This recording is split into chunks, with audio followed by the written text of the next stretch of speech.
Good morning students.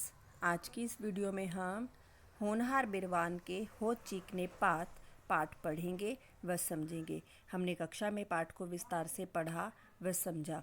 प्यारे बच्चों, होनहार बिरवान के होत चीकने पात एक लोकोक्ति है जिसका अर्थ है कि प्रतिभाशाली जो व्यक्ति होते हैं उनके लक्षण उनमें बचपन से ही प्रकट होने लगते हैं। तो ऐसे ही चंद्रगुप्त की बचपन से जुड़ी एक ऐतिहासिक कथा को हम इस पाठ के माध्यम से पढ़ेंगे व समझेंगे।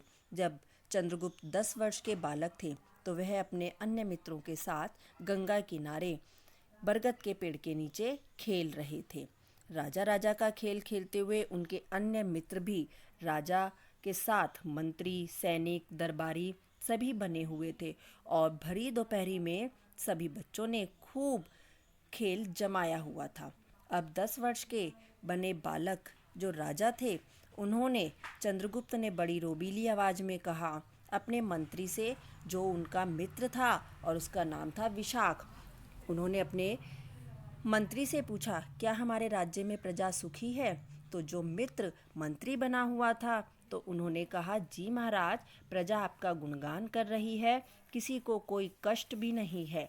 तब चंद्रगुप्त ने फिर मंत्री जी से कहा, मित्र मंत्री, तो आज्ञा हो महाराज। पुनः आज्ञा सुनते हुए उन्होंने क्या कहा कि मगध का शासन मेरे हाथों में है और अब मेरी प्रजा में किसी को कोई अभाव यानी कि कमी, दुख और कष्ट नहीं होना चाहिए, किसी के साथ कोई बुरा भी नहीं होना चाहिए और राज्य का कोष मतलब खजाना भी गरीबों के लिए खुला होना चाहिए। तो बच्चों, यहाँ इन पंक्तियों के माध्यम से उस छोटे से बालक में राजा के जो गुण हैं वो प्रस्तुत हो रहे हैं, दिखाई दे रहे हैं कि वो किस तरह अपनी प्रजा के हित के लिए कार्य कर रहे हैं। अब फिर मित्र मंत्री से वो कहते हैं कि इसका विशेष ध्यान रखा जाए। तो मंत्री जी भी जो मित्र बने हैं उनके विशाख कहते हैं, जो आज्ञा महाराज, जैसी आपकी आज्ञा हो।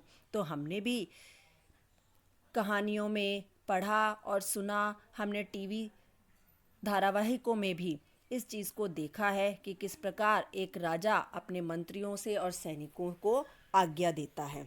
बच्चे अपने अपने नाटक में व्यस्त थे, यानी कि लगे हुए थे, और वहीं थोड़ी दूर पर एक चोटी वाले ब्राह्मण बैठे यह सब खेल आनंद के साथ देख रहे थे। वे चंद्रगुप्त की ऐसी आवाज और बातों से प्रभावित भी थे।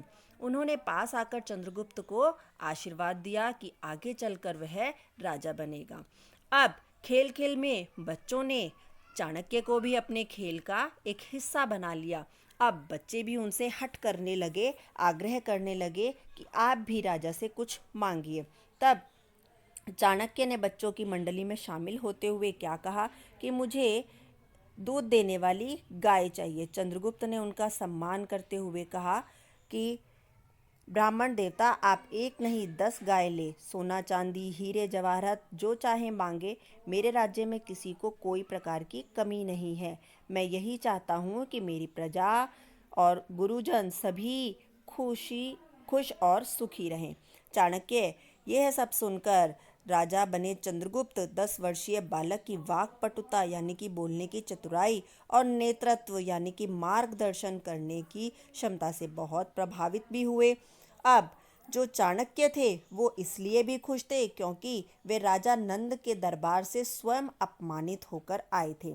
उन्हें चंद्रगुप्त जैसे ही राजा की और एक योग्य बुद्धिमान युवक की आवश्यकता थी, जिसकी सहायता से वो नंद से प्रतिशोध ले सके यानी कि बदला। उन्होंने सोचते हुए कहा, नहीं महाराज, मुझे एक ही गाय चाहिए। ब्राह्मण को उतनी ही इच्छा रखनी चाहिए जितनी आवश्यकता हो।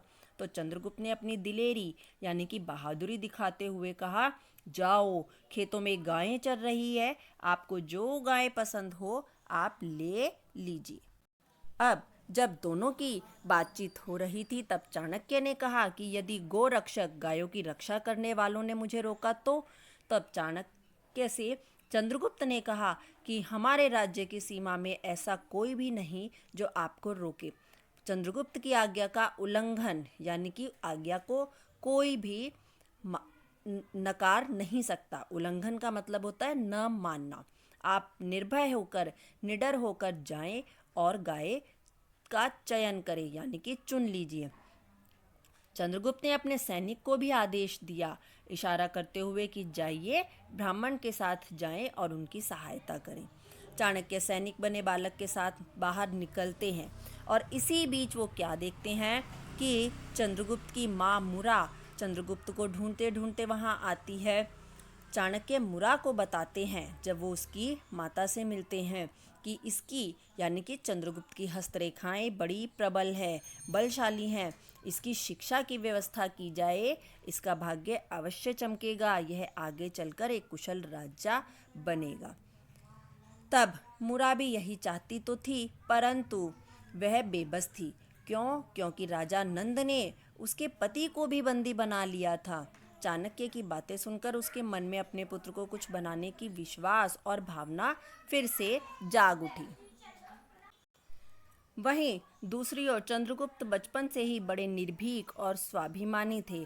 अब एक बार मगध में राजा नंद ने अपने दरबारियों, सेवकों, देशवासियों की बुद्धि की परीक्षा भी लेनी चाहिए और उन्होंने अपनी राजधानी पाटलिपुत्र में ढिंढोरा पिटवाया और ऐलान करवाया और अपने राज्य के दरबार में एक लोहे के पिंजरे में शेर की मूर्ति रखवाई और यह घोषणा करवाई कि जो व्यक्ति बिना पिंजरा खोले शेर को बाहर निकालेगा उसे राज्य की ओर से 1000 सोने की मुद्राएं और उसकी एक मनचाही मांग भी पूरी की जाएगी।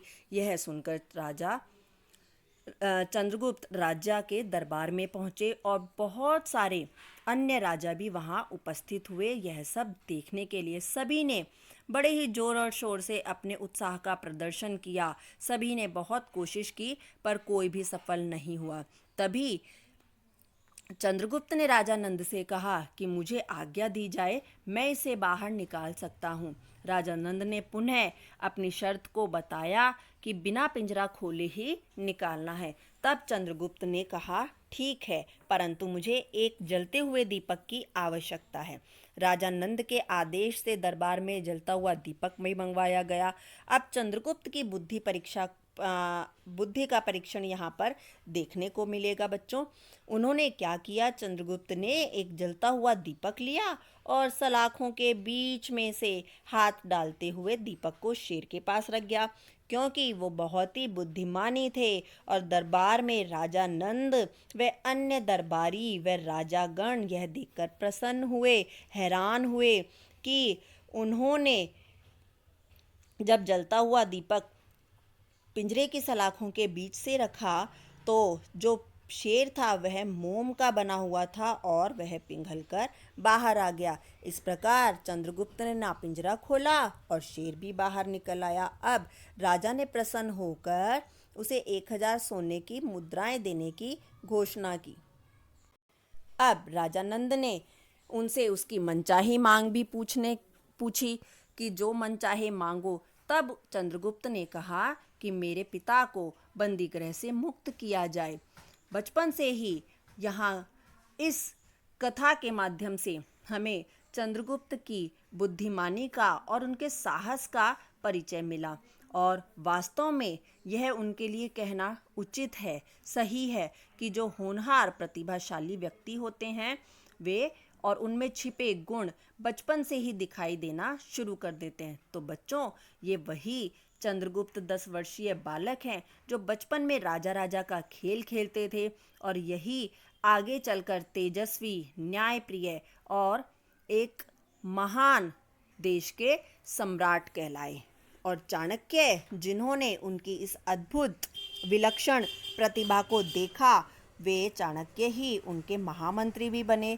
चंद्रगुप्त के शासनकाल में यानी कि जिस समय उन्होंने राज्य किया उस समय उनकी जो प्रजा थी वो बहुत सुखी रहती थी, संपन्न, हर प्रकार से भरपूर थी और समृद्ध भी थी। व्यापार की दृष्टि से भी और कलाओं की दृष्टि से भी उनका शासन बहुत उन्नति करता था। तो प्यारे बच्चों, हमने इसमें भविष्य में महान बनने की विलक्षण प्रतिभाओं को चाणक्य और चंद्रगुप्त के माध्यम से सीखा। जन्म से ही व्यक्ति में अगर ऐसे गुण हैं तो हमेशा जीवन में सफल हो सकते हैं। कुछ ऐसी विशेषताएं मौजूद होती हैं जो समय के साथ साथ और अधिक विकसित होती जाती हैं और एक ना एक दिन ऐसे व्यक्ति जरूर जीवन में प्रसिद्ध होते हैं। तो प्यारे बच्चों, हमने इस पाठ को पढ़ा व समझा। उम्मीद है कि आपको पाठ समझ आया होगा। आपको अभ्यास व प्रश्नोत्तर सहित पाठ पढ़ना है और याद करके रफ नोटबुक में भी प्रश्न लिखकर देखने हैं। धन्यवाद।